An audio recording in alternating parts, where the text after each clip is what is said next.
Mushroom gravy curry pressure కుక్కర్లో ఎలా చేయాలో చూపించబోతున్నాను. మష్రూమ్ శుభ్రంగా క్లీన్ చేసుకోవాలి. ఇక్కడ నేను 1/2 kg వరకు మష్రూమ్స్ తీసుకున్నాను. స్టవ్ మీద కుక్కర్ పెట్టుకొని 3 to 4 teaspoons ఆయిల్ హీట్ చేసుకోవాలి. ఆయిల్ కొంచెం హీట్ ఎక్కిన తర్వాత లైట్ గా స్పైసెస్ యాడ్ చేసుకోండి. 3 పొడుగుగా కట్ చేసుకున్న పచ్చిమిర్చి, 2 పెద్ద సైజు ఉల్లిపాయలు వీలైనంత సన్నగా కట్ చేసుకొని యాడ్ చేసుకోండి. ఇవన్నీ మీడియం ఫ్లేమ్ లో ఫ్రై చేసుకోవాలి.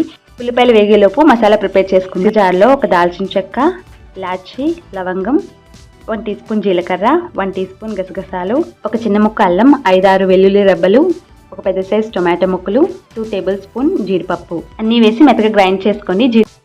మసాలా అంతా యాడ్ చేసుకొని మొత్తం అంతా కలిసేలా కలుపుకోండి. ఒక 2 minutes పాటు మీడియం ఫ్లేమ్ లో ఫ్రై చేసుకోవాలి. ఇలా దగ్గర పడ్డాక ఇందులో 1/2 teaspoon పసుపు, 2 teaspoons కారం, 1 teaspoon ధనియాల పొడి, సరిపడా సాల్ట్ కూడా వేసుకొని అంతా కలిసేలా కలుపుకోవాలి. మష్రూమ్స్ అన్ని యాడ్ చేసుకొని మసాలా మష్రూమ్స్ కి బాగా పట్టేలాగా మొత్తం అంతా బాగా కలుపుకోవాలి. పెట్టుకుని 2 నిమిషాల పాటు కుక్ చేసుకోవాలి. గ్రేవీ కన్సిస్టెన్సీ బట్టి వాటర్ యాడ్ చేసుకోవాలి. ఇక్కడ నేను మీద చల్లుకొని కుక్కర్ పెట్టుకొని ఒక 5 to 6 విజిల్స్